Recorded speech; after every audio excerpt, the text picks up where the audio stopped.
Em 14 de maio de 1904, na vila de Baringa, no Congo, um missionário tirou uma fotografia que chocou o mundo e alertou líderes internacionais. Sentado diante dela está um homem chamado Ensala, olhando fixamente para o que restou de sua filha de 5 anos, uma pequena mão e um pé, enrolados em folhas. Sua esposa também havia sido assassinada. Naquele mesmo mês, dezenas de pessoas morreram na vila por não cumprirem as cotas de borracha impostas pelo rei.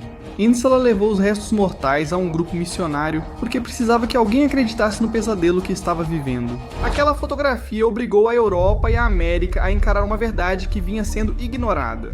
Porque enquanto o rei Leopoldo II se apresentava como um monarca educado e constitucional, sentado em um belo palácio em Bruxelas, na África Central ele governava um império privado quase 80 vezes maior do que a Bélgica. Mas esse império foi construído sobre trabalho forçado, terror, cotas desumanas e morte. E hoje vamos analisar a história sombria de como o rei Leopoldo conquistou esse controle, como o Estado Livre do Congo foi criado e como um sistema tão brutal pôde existir por tanto tempo. Este é um episódio perturbador e violento, mas extremamente importante para compreender a história e entender como impérios podem produzir atrocidades em escala massiva. Então, dito isso, senhoras e senhores, sejam bem-vindos ao acampamento de História.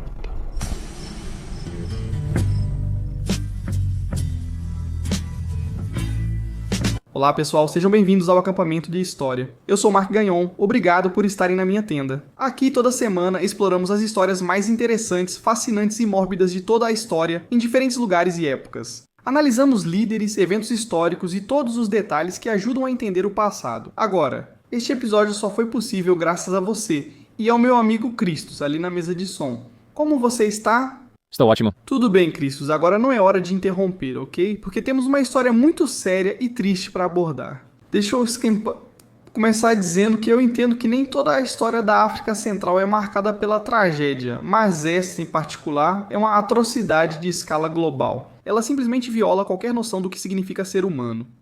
E é algo sobre o qual eu sinto que se fala muito pouco. O reinado do rei Leopoldo, sua ocupação, o genocídio e a escravização do povo congolês. Então, já deixo um aviso, alerta de gatilho desde o início. Algumas partes dessa história são bastante perturbadoras. Mas para fazer uma análise profunda e honesta, vou compartilhar todos os detalhes relevantes, inclusive os mais difíceis de ouvir, porque acredito que essa história não pode ser suavizada. Este é um dos horrores mais extremos do colonialismo na África.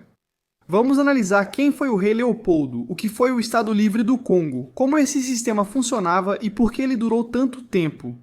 E por quê? Essa fotografia, tirada por Alice Harris, mudou o mundo e fez muitas pessoas se perguntarem: o que está acontecendo aqui? Isso precisa acabar. Então vamos passar por todos os detalhes. Mas antes de entrarmos em quem foi o rei Leopoldo, por que ele fez o que fez e como conseguiu fazer tudo isso, precisamos voltar um pouco no tempo para entender o que a Europa estava fazendo na década de 1880. Naquele período, praticamente todo o continente europeu estava envolvido na construção de impérios. A Conferência de Berlim, de 1884 a 1885, oficializou a chamada Corrida pela África. Esse é, de fato, o termo usado para esse processo. Um termo que eu sempre achei um pouco frio, sabe? Porque dizem: foi uma corrida pela África. E eu penso, foi uma ocupação colonial que matou milhões de pessoas. Mas os historiadores dizem, sim, foi uma corrida, porque esse é o termo técnico. E claro, nenhum africano foi consultado sobre o que achava disso tudo. Basicamente, várias potências europeias se reuniram para dividir um continente que não lhes pertencia, mas que sabiam ser riquíssimo em recursos. Entre 1870 e o início da década de 1880, as nações industrializadas passaram a enxergar a África como uma verdadeira mina de ouro. A segunda revolução industrial criou uma demanda gigantesca por matérias-primas como borracha, marfim e muitos outros recursos. Até então, essa região havia sido amplamente ignorada, com exceção de alguns portos e pontos costeiros. Agora, ela passou a ser vista apenas como dinheiro fácil. Na conferência, a Europa estabeleceu a regra da ocupação efetiva.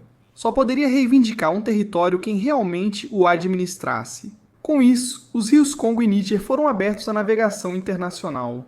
E ainda mais importante para o rei Leopoldo II, a conferência reconheceu a Associação Internacional do Congo como autoridade sobre a imensa região da Bacia do Congo.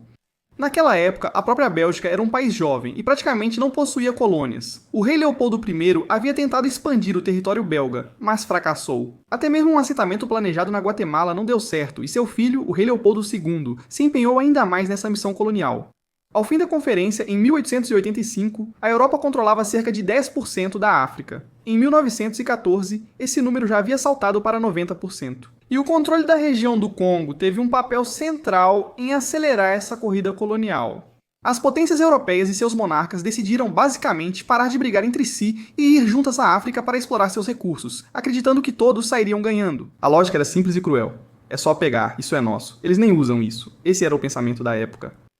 Então, com esse contexto estabelecido, vamos falar sobre o rei Leopoldo. Leopoldo Luís Filipe Maria Vitor nasceu em Bruxelas, no dia 9 de abril de 1835. Ele era o segundo filho do rei Leopoldo I. E a infância dele não foi exatamente fácil. A própria mãe dizia que ele tinha um nariz grande, era meio deformado, enfim. O pai o chamava de o pequeno tirano, o que acaba sendo irônico, e seus irmãos eram claramente os favoritos. Filipe era extrovertido, Carlota era doce e encantadora, e Leopoldo era justamente o oposto disso tudo. Ele era tímido, um pouco desajeitado, mancava e cresceu sempre à sombra do pai.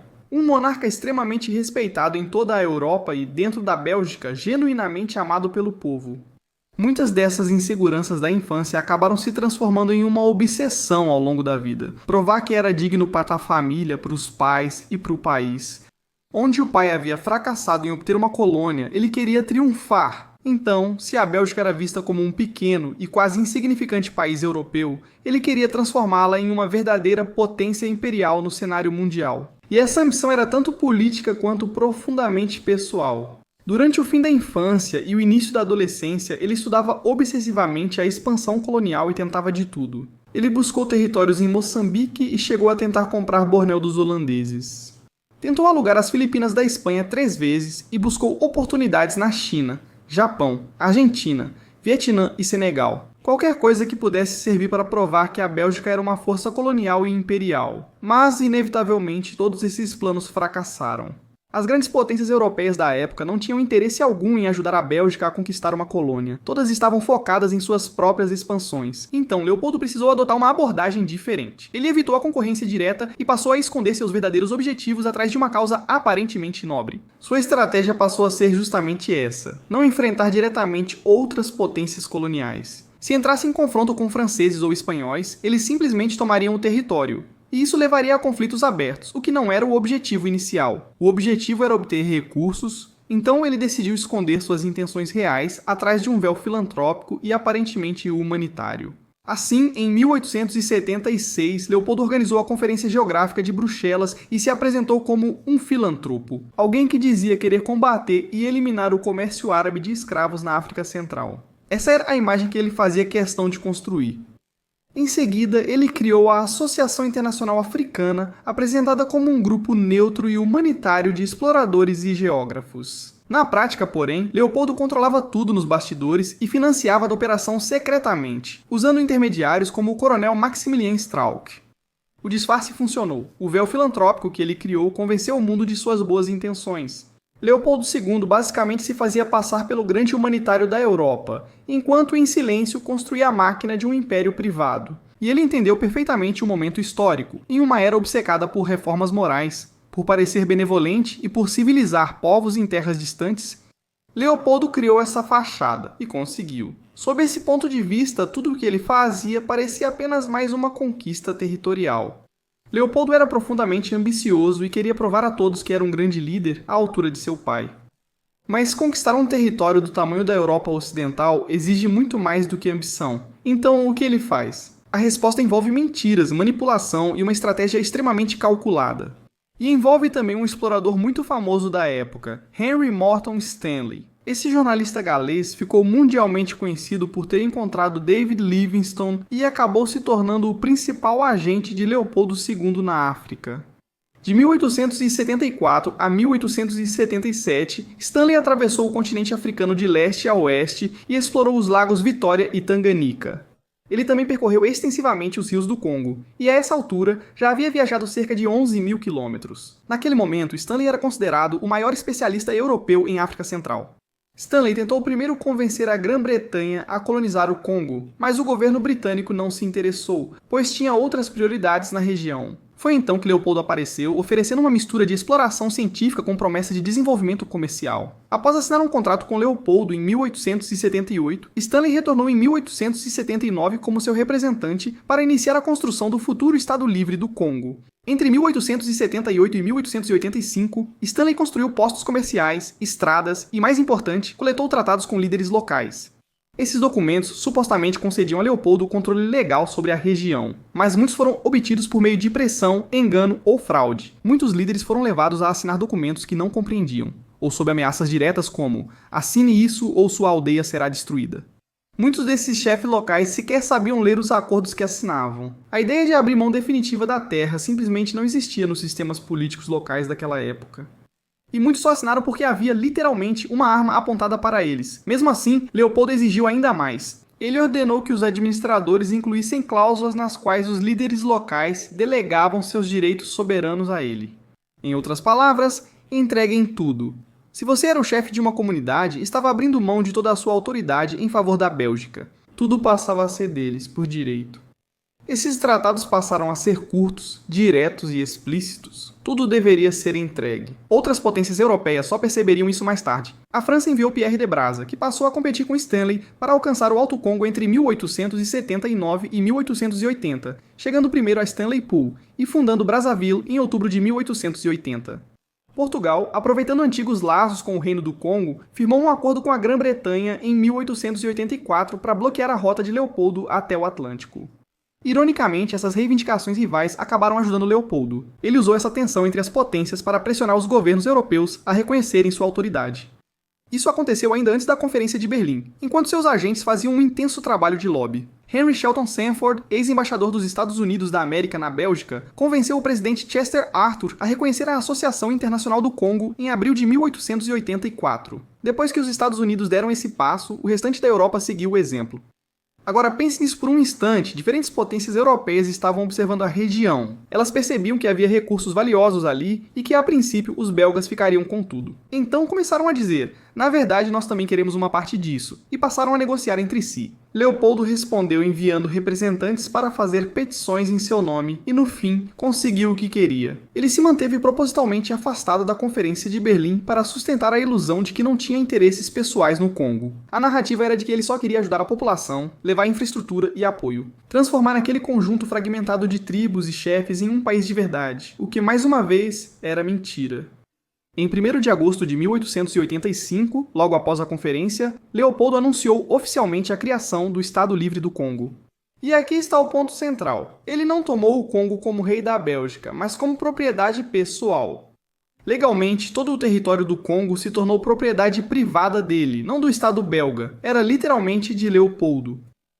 Isso pode parecer uma distinção estranha, já que ele governava como rei da Bélgica naquele momento. Mas, em toda a papelada e articulação política, ele deixou claro: isso está no meu nome. É meu, pessoalmente. Dá para imaginar o escândalo, mas na prática, quase não houve reação. Assim, Leopoldo conquistou seu império privado, sem que o mundo realmente percebesse o que isso significava. Muitos diziam, isso é da Bélgica. Não era só dele, mas possuir o Congo não bastava. Ele queria extrair toda a riqueza possível. Afinal, qual seria o sentido de ter uma colônia despótica se você não pudesse explorar todos os seus recursos? Foi nesse momento que a situação passou de ruim para algo que se tornaria uma das piores atrocidades contra os direitos humanos do século XX. O Estado Livre do Congo inicialmente explorava o marfim, mas tudo mudou após a invenção do pneu de borracha inflável por John Boyd Dunlop, em 1887. Para a população local, essa foi a pior notícia possível. Para quem realmente vivia no Congo, isso foi um verdadeiro pesadelo. Para o rei, porém, foi um sonho. A demanda por borracha explodiu na Europa e na América, e as florestas do Congo eram ricas em cipós de borracha selvagem, conhecidos como landolfia, que não podiam ser cultivados. Por isso, os trabalhadores precisavam cortar esses cipós e extrair o látex diretamente da planta. Esse processo, na maioria das vezes, acabava matando a planta. Assim, entre 1891 e 1892, Leopoldo emitiu 3 decretos que transformaram completamente o estado que controlava. Toda a terra considerada vaga, ou seja, qualquer área que não estivesse sendo cultivada ativamente, passou a ser propriedade do estado. As comunidades congolesas foram obrigadas a entregar marfim e borracha aos postos do governo por preços fixos. Da noite para o dia, toda a população passou a funcionar como um enorme sistema de trabalho forçado a serviço do Império de Leopoldo. Literalmente, da noite para o dia, essas pessoas passaram a ser obrigadas a coletar borracha e levá-la até os postos, recebendo em troca apenas uma quantia mínima e fixa. Leopoldo então dividiu o Congo em grandes zonas de concessão e as entregou a empresas privadas. As maiores, como a ABIR e a Companhia Anversoise, receberam direitos exclusivos de 30 anos para explorar a borracha. Essas regiões rapidamente se transformaram em centros de violência extrema e exploração brutal. Tudo nesse novo estado passou a girar em torno de cotas. Cada vila precisava entregar uma quantidade determinada de borracha a cada 2 semanas. Os chefes locais eram obrigados a impor esse sistema às próprias comunidades. Os homens passavam dias na selva extraindo látex, ficando longe de casa por até 2 semanas. Como as vinhas próximas às aldeias eram rapidamente destruídas, eles precisavam ir cada vez mais longe para encontrar novas plantas. Em muitos casos, isso significava ficar semanas inteiras fora. As punições por não cumprir as cotas eram extremamente brutais. As pessoas eram presas, queimadas ou chicoteadas com chicotes feitos de couro de hipopótamo, cujas pontas cortantes rasgavam a pele. 20 chibatadas eram suficientes para fazer alguém desmaiar. 100, na maioria das vezes, eram fatais. E caso sobrevivessem, as vítimas ficavam marcadas para o resto da vida. Os agentes das companhias eram pagos de acordo com a quantidade de borracha produzida, e, se não atingissem as metas, as perdas eram descontadas de seus salários. A violência acabou se tornando um meio mais rápido e eficaz de manter os lucros. Soldados armados, muitas vezes recrutados de outros grupos étnicos, eram forçados a impor as cotas e recebiam recompensas ou punições conforme os resultados. Na prática, criou-se algo semelhante a um estado policial, em que pessoas da própria região ou de vilas vizinhas faziam a fiscalização. Esses homens eram pagos para isso, e se a cota não fosse atingida, alguém sempre acabava sendo punido. Esse sistema se estendia por toda a hierarquia, e quem estava na base era sempre o mais punido. Quando as aldeias resistiam ou não conseguiam cumprir as metas, eram alvo de invasões. Os assentamentos eram incendiados, mulheres e crianças feitas reféns, e muitos eram deixados à própria sorte. A violência sexual era extremamente comum nesse período. Comunidades inteiras foram destruídas por não cumprirem as cotas de borracha exigidas pelo rei. Talvez a prática mais infame seja também a mais perturbadora. Isso me afeta ainda mais porque existem fotografias. Ao contrário de tantas atrocidades de 600 ou 700 anos atrás, nesses casos mais antigos nós apenas lemos ou ouvimos falar. Aqui nós conseguimos ver. E essa prática era o corte das mãos. A força pública, que funcionava como uma milícia estatal, era responsável por impor esse sistema. Vamos falar mais sobre ela daqui a pouco. Os soldados e agentes das companhias precisavam provar que cada bala disparada havia matado alguém. Por isso, eram obrigados a trazer mãos humanas como prova de cada tiro, já que não queriam desperdiçar munição. A lógica era simples e aterradora. Se atirou, tinha que matar alguém, e precisava provar isso. É algo profundamente brutal e desumano. Isso levou muitos soldados a cortarem as mãos de vítimas ainda vivas ou a usá-las para quitar supostas dívidas. As mãos passaram a funcionar quase como uma moeda. Em alguns casos, oficiais europeus recebiam cestos cheios de mãos humanas. Relatórios diziam coisas como: não atingimos as cotas de borracha, mas este foi o número de pessoas punidas. Pense nisso por um instante, um cesto de mãos humanas. Isso vai além do repugnante. No início dos anos 1900, missionários começaram a intervir e a visitar essas aldeias, depois de ouvirem relatos do que estava acontecendo. Um deles, William Henry Shepard, testemunhou as consequências de ataques realizados pelos mercenários Zapo-Zap, guerreiros contratados pelo Estado Livre do Congo para impor esse regime brutal. Ele contou 81 mãos decepadas secando sobre uma fogueira. Os próprios Zapo-Zap se vangloriavam de ter destruído 14 vilarejos e matado 90 pessoas. Shepard encontrou 60 mulheres ainda vivas, mantidas como reféns em condições completamente desumanas. Algumas vítimas conseguiram sobreviver. Muitas fingiram estar mortas e rastejaram para longe depois que os soldados foram embora. Missionários como Alice Harris passaram a fotografar sobreviventes, crianças e adultos mutilados, sem mãos. Eles buscavam reunir provas contra o rei Leopoldo II e contra um regime cujos crimes jamais poderiam ser apagados.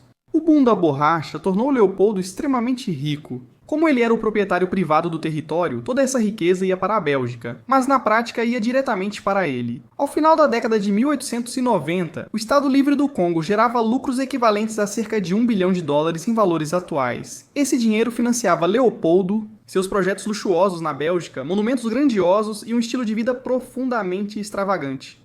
Agora vamos entender como esse sistema funcionava na prática. Tudo girava em torno da força pública. Ela era o exército privado de Leopoldo, construído sobre uma violência organizada e implacável, e se tornou a espinha dorsal do seu governo no Congo. Os oficiais, em sua maioria belgas brancos e alguns mercenários estrangeiros, comandavam soldados africanos recrutados de grupos étnicos distantes, justamente para evitar qualquer empatia com as populações que estavam sendo controladas. O recrutamento, muitas vezes, era forçado. Homens eram levados de regiões consideradas recentemente pacificadas, como diziam os europeus. Outros eram capturados ainda crianças durante incursões armadas e criados sob condições brutais para se tornarem soldados. Na prática, eram escravos, numa contradição cruel de um regime que dizia combater a escravidão. Leopoldo frequentemente permitia que traficantes árabes fornecessem recrutas, mesmo enquanto afirmava lutar contra o tráfico de escravos. Com o tempo, alguns grupos se tornaram especialmente proeminentes dentro da força pública. Os Bangala tiveram um papel central no exército e contribuíram para a disseminação do idioma Lingala. Já os Zapu-Zap, um subgrupo do Song, ficaram conhecidos por sua extrema brutalidade, destruindo vilarejos, escravizando e aterrorizando comunidades inteiras. Por volta de 1900, a força pública já contava com quase 20.000 homens. O papel da força pública mudou ao longo do tempo. No início, ela se apresentava como uma força destinada a combater traficantes de escravos e reprimir rebeliões, mantendo a chamada ordem. Com o tempo, tornou-se apenas uma ferramenta para impor as cotas de borracha. Armados com rifles modernos e chicotes, esses soldados passaram a ser o rosto cotidiano do terror imposto pelo rei Leopoldo. Eles faziam reféns, torturavam e matavam famílias que resistiam, além de incendiar aldeias incapazes de entregar borracha suficiente. Os próprios soldados podiam ser executados se não fossem considerados brutais o bastante. Quando as cotas não eram atingidas, os trabalhadores eram mutilados como forma de punição. Essa violência não era caótica nem acidental, era uma política de Estado, imposta diretamente pelo próprio rei. O que os belgas não previram é que, com o surgimento do cinema, da fotografia e de novos meios de registro, seria impossível esconder atrocidades dessa magnitude para sempre. Com o tempo, a verdade veio à tona, e algumas pessoas corajosas decidiram não se calar. George Washington Williams, historiador e jornalista afro-americano, foi uma das primeiras grandes vozes internacionais a denunciar o rei Leopoldo. Após visitar o Congo em 1890, ele escreveu uma carta aberta a Leopoldo relatando tudo o que havia presenciado. Depois, afirmou ao secretário de Estado dos Estados Unidos da América que a situação constituía um crime contra a humanidade. Esse foi o primeiro uso registrado dessa expressão, que mais tarde influenciaria o direito internacional. Pense nisso por um instante, esse é o nível de brutalidade envolvido. George Washington Williams era um homem negro nos Estados Unidos, enfrentando o racismo cotidiano da América da época, que foi ao Congo, viu o que acontecia e declarou: "Isso é um crime contra a humanidade. É um grau de violência difícil até de conceber. Algo realmente perturbador até mesmo de se pensar." A maior e mais duradoura campanha contra Leopoldo ganhou força no início dos anos 1900 e foi liderada por um pequeno grupo de reformadores, cujo trabalho é considerado o primeiro movimento internacional moderno de direitos humanos. A figura central desse movimento era Edmund Dean Morrow, um funcionário britânico de uma companhia de navegação que trabalhava em Antuérpia. Ao revisar os registros de carga, ele percebeu algo estranho. Os navios que seguiam para o Congo levavam armas, correntes, munição e explosivos, cargas incomuns quando comparadas às de outros destinos. Já os navios que retornavam vinham carregados de borracha e marfim. Para ele ficou claro, o Congo não estava negociando com a Bélgica, estava sendo saqueado à força. Então, em 1901, ele abandonou o emprego para se tornar jornalista em tempo integral. E em 1903, lançou o jornal West African Mail. A partir dali, passou a expor sistematicamente o regime por meio de artigos e livros, como Red Rubber. Em 1903, Roger Casimhan, cônsul britânico em Boma, foi designado para investigar as acusações crescentes. Ele percorreu as regiões produtoras de borracha, coletando depoimentos e registrando atrocidades. Seu relatório de 1904, apresentado ao parlamento britânico, confirmou tudo o que missionários e reformadores denunciavam havia anos. Caseman identificou 4 causas principais para as mortes em massa: guerras, fome, queda da natalidade e doenças. O chamado relatório Casement provocou uma crise política na Grã-Bretanha. Na Bélgica, socialistas e liberais passaram a condenar Leopoldo, enquanto líderes da igreja negavam as acusações e reagiam às críticas estrangeiras. A Bélgica criou sua comissão de inquérito em 1904 e, apesar das tentativas de Leopoldo II de interferir, o relatório de 1905 confirmou as conclusões de Casement. Morel e Casement se encontraram em 1904. e perceberam que juntos poderiam ir muito mais longe. Casement trazia legitimidade oficial, enquanto Morel tinha habilidades organizacionais e acesso à mídia. Juntos fundaram a Associação para a Reforma do Congo em março de 1904. A sigla ARC se tornaria uma referência para campanhas futuras de direitos humanos. Ela utilizava palestras, panfletos, fotografias e o apoio de escritores famosos para pressionar a opinião pública. Mark Twain escreveu O Solilóquio do Rei Leopoldo, uma sátira mordaz, e Arthur Conan Doyle publicou O Crime do Congo. Joseph Conrad escreveu O Coração das Trevas, inspirado em sua experiência como capitão no Congo. Isso deu aos europeus uma forma literária de compreender a brutalidade do regime. E muitos missionários também tiveram um papel essencial. Os presbiterianos americanos William Morrison e William Henry Shepard forneceram relatos detalhados como testemunhas oculares. Shepard documentou cuidadosamente nomes, datas e locais, informações que a comissão de inquérito não pôde ignorar. Alice e John Harris, da Missão Batista Congo Balolo, impulsionaram a campanha com uma grande turnê de palestras entre 1905 e 1906. Eles exibiram as fotografias de Alice, incluindo a imagem infame de Nsala, dando um rosto humano real às estatísticas terríveis que até então apareciam apenas em relatórios e panfletos. A CRA se expandiu rapidamente, abrindo filiais por toda a Grã-Bretanha e nos Estados Unidos da América, com apoio de diversas figuras influentes. Entre elas, escritores renomados como John Galsworth e Booker T. Washington, além de políticos, clérigos e líderes empresariais. O movimento se tornou amplo e diverso, exigindo responsabilização direta de Leopoldo II. Leopoldo, porém, não esperava ser ignorado e reagiu de forma agressiva, usando uma arma poderosa ao seu favor. Ele dispunha de uma máquina de propaganda bem financiada, criada especificamente para controlar a narrativa. Foram montadas operações inteiras apenas para moldar a opinião pública na Europa e nos Estados Unidos da América. E ele atacou o problema por diversos ângulos ao mesmo tempo. Agentes de Leopoldo pagavam jornalistas e jornais para publicar matérias favoráveis e enterrar notícias negativas sobre o rei e o regime belga. Veículos como o The Times sofreram pressão para não divulgar as atrocidades. Repórteres simpáticos eram levados ao Congo em excursões cuidadosamente encenadas, nas quais só viam o que Leopoldo autorizava. Em público, Leopoldo mantinha sempre o mesmo discurso. Afirmava que havia combatido o tráfico de escravos e levado civilização à África Central. Ele exibia escolas recém-construídas, clínicas e obras de infraestrutura, enquanto ignorava o fato de que eram poucas em número e praticamente inacessíveis às pessoas que mais sofriam sob seu governo. Ele chegou a financiar acadêmicos para escrever livros e estudos elogiando sua administração, dando ao regime uma espécie de respaldo intelectual, uma cobertura acadêmica conveniente. Quando missionários protestantes denunciaram os abusos, apoiadores de Leopoldo alegaram que eles eram apenas anti-Bélgica e anticatólicos, tentando desestabilizar o país. E quando ativistas britânicos se manifestaram, afirmaram que a Grã-Bretanha estava apenas com inveja e queria o Congo para si.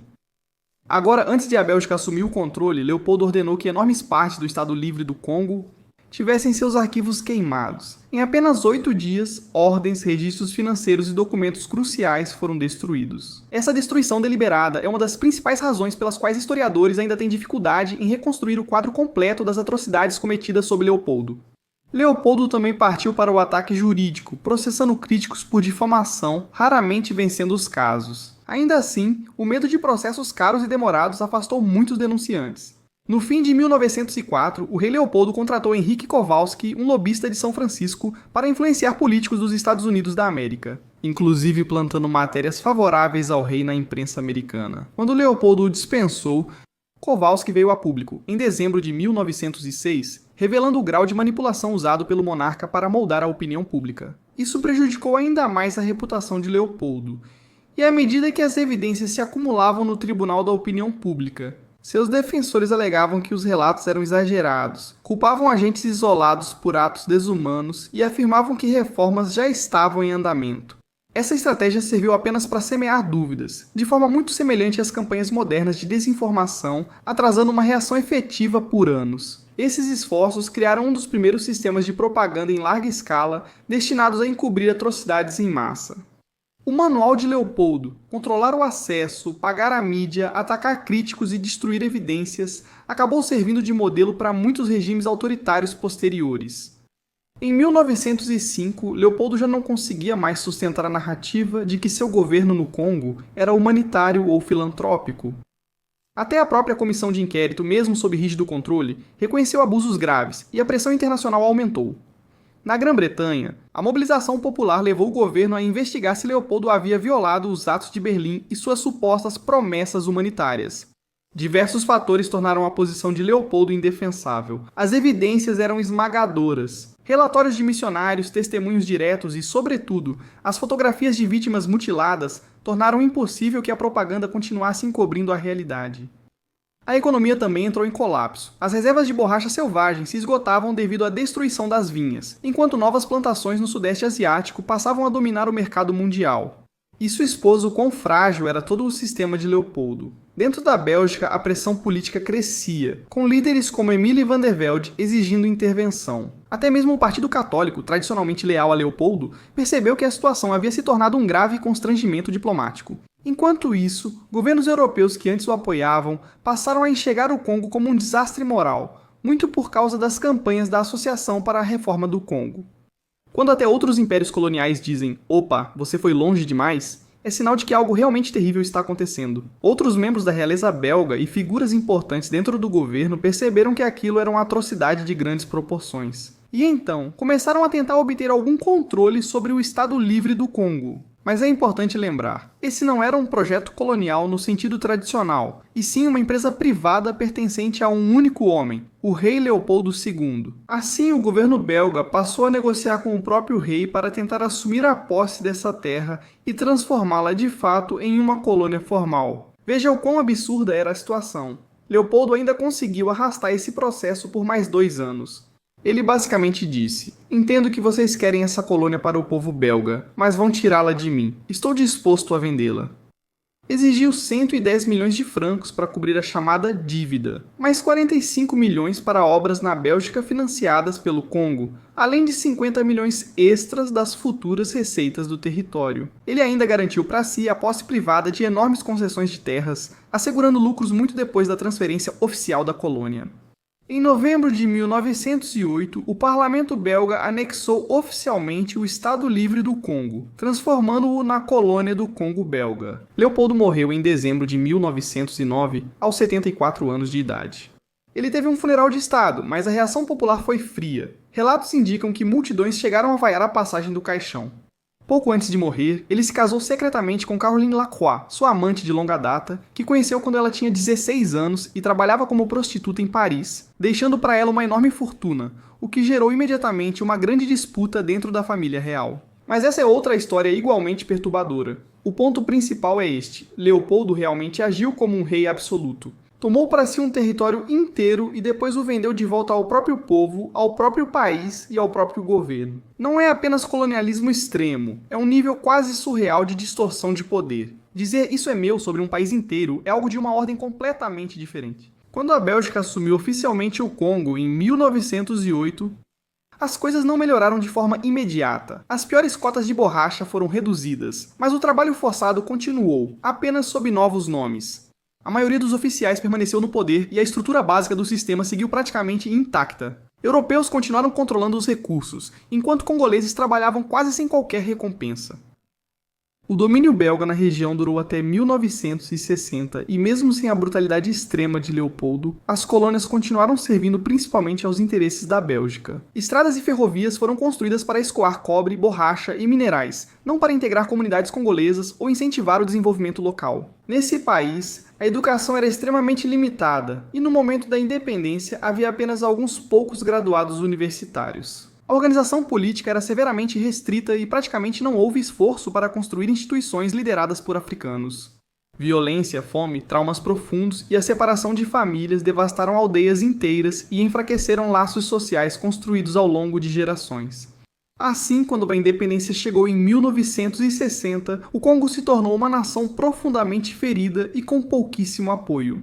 A crise surgiu quase imediatamente, seguida pela ditadura de Mobutu e pelas guerras das décadas de 1990 e 2000, que mataram milhões de pessoas. Na época, a Bélgica teve dificuldade em lidar com esse legado e, em muitos aspectos, ainda enfrenta esse problema. Por décadas, a história oficial retratou o colonialismo como uma missão civilizatória e exaltou Leopoldo como um rei construtor que supostamente buscava pacificar tribos selvagens. Registros foram destruídos ou mantidos sob sigilo, atrasando pesquisas honestas e qualquer forma de responsabilização. O país só começou a encarar a verdade sobre o que seu antigo monarca fez de maneira lenta e gradual. As estátuas de Leopoldo passaram a gerar intensos debates. Alguns as viam como parte da história, outros como monumentos a um homem responsável por sofrimento incalculável. Algumas foram removidas, enquanto outras permaneceram acompanhadas de contextualização histórica. Em 2020, o rei Felipe expressou pesar pela violência colonial, mas não apresentou um pedido formal de desculpas, mantendo abertas as discussões sobre responsabilidade e reparações. Tudo isso ainda ecoa na República Democrática do Congo hoje. Muitos dos desafios atuais do país, instabilidade política, instituições frágeis, dificuldades de desenvolvimento e ciclos de conflito, corrupção e suborno, têm raízes nessas primeiras décadas, quando a exploração substituiu o investimento e gerações inteiras foram privadas da chance de construir uma base sólida de estabilidade. Mas a história do Estado Livre do Congo não é apenas uma história de destruição, ela também é sobre pessoas que se recusaram a permanecer em silêncio. Williams, Morrow, Casement, os Harris, Shepard e centenas de congoleses se uniram para formar aquilo que muitos consideram o primeiro movimento moderno de direitos humanos do mundo. Eles reuniram provas e fotografias, se organizaram entre continentes e mostraram que pessoas comuns podiam, sim, mudar o rumo de um império. Até hoje, o Estado Livre do Congo permanece como um dos exemplos mais claros do que acontece quando ganância e poder absoluto não são contestados. E de como indivíduos determinados ainda podem forçar o mundo a encarar verdades que ele preferia ignorar. E esse foi um panorama do rei Leopoldo II e da atrocidade que ficou conhecida como o Estado Livre do Congo. Ufa, bem pesado. Acho que dá para dizer, sem muita controvérsia, que a maioria dos projetos de império colonial foi profundamente nociva. Mas você sabe que algo deu muito errado quando até outras potências coloniais dizem: cara, você passou de todos os limites. O simples fato de esse homem ter tomado tudo pra si, assinando documentos em nome próprio, tipo assim, ah, não, isso não pertence ao rei, pertence a um camarada dele aqui. É simplesmente insano. E aí, literalmente, ele estava negociando com o próprio povo e com o próprio parlamento para vender uma terra que ele basicamente controlou usando o poder do Estado. Isso vai muito além de corrupção e ganância. E eu fico até aliviado de ver que, mesmo naquela época, as pessoas já percebiam isso. É claro que hoje olhamos para a história com outro olhar, mas mesmo naquele tempo já havia gente dizendo: isso está errado. Pessoas como Mark Twain já falavam: isso é loucura. Já havia quem dissesse: isso é atroz. E é difícil ignorar o quão vil tudo isso foi. Talvez seja porque agora eu sou pai, não sei. Mas a imagem daquele homem olhando para a mão da própria filha, morta porque a vila não cumpriu a cota de borracha, é algo que simplesmente te destrói. E o fato de o rei Leopoldo saber que isso acontecia, ordenar que acontecesse e jamais intervir, sem nunca demonstrar qualquer remorso, é uma lição brutal sobre ganância e poder sem limites em nível estatal. Por outro lado, ouvir sobre pessoas que se uniram naquela época para iniciar uma grande campanha de direitos humanos é algo impressionante e profundamente corajoso. Mesmo com toda a violência e repressão, essas pessoas decidiram não se calar. Mas enfim, o que você acha, Cris? Você aprendeu alguma coisa com isso? Sim, acho que talvez ele não tenha atingido os números de alguns dos ditadores mais conhecidos, mas, em termos de brutalidade, está no mesmo nível. Exato. Especialmente porque não se trata de uma guerra ou de um projeto colonial clássico. Não é algo do tipo: vamos eliminar essas pessoas por um motivo estratégico. É literalmente só ganância. Vamos matar essas pessoas porque queremos mais dinheiro. E ele já era absurdamente rico. Ele já era rei. Não é como se precisasse de mais dinheiro. Ele já tinha um país inteiro no coração da Europa e ainda assim queria mais. E é estranho como isso quase não aparece quando se fala de colonialismo. Fala-se muito do Império Britânico, por exemplo, mas a Bélgica, por algum motivo, muitas vezes fica de fora dessas discussões. Eu fico curioso em saber como isso é tratado lá. Isso é ensinado nas escolas? As pessoas falam sobre isso? Parece que há um debate acontecendo agora com a remoção de estátuas e tudo mais. Fico pensando se essa conversa é parecida com a que existe nos Estados Unidos em relação à escravidão. Qual que é essa conexão real com o passado? Não sei. O que vocês acham? Ficou faltando algo? Se você é historiador ou já leu sobre o tema, um livro excelente é O Fantasma do Rei Leopoldo. Eu não li, mas já ouvi relatos bem pesados sobre ele, embora digam que é muito bem escrito. Se você leu ou sabe mais, comenta aí se eu deixei algo passar. E já aviso que pretendo fazer mais episódios sobre história africana. Não apenas sobre as partes atrozes, mas também sobre as coisas incríveis, porque as duas fazem parte da história. E sim, precisamos falar sobre Mansa Musa. Um cara absurdamente rico, rei da África Ocidental do Mali. Dizem que foi o homem mais rico que já existiu. Vamos explorar muitos temas. Se quiser acompanhar, se inscreva no canal e deixe seu like. Muito obrigado. Você também pode me ver ao vivo na estrada, com o Mark Gainon ao vivo. Prometo que vai ser bem mais engraçado do que isso. Esse episódio foi pesado e sombrio, mas necessário. Confira também o Camp R&D se quiser conhecer nossos produtos e dê uma olhada nos outros canais. No Camp Gainon tem entrevistas sobre vários temas e também existe o Camp Religião. Obrigado por estarem aqui. Valeu, Cristos. Vocês são incríveis. Até a próxima, quando falaremos novamente sobre o passado. Paz.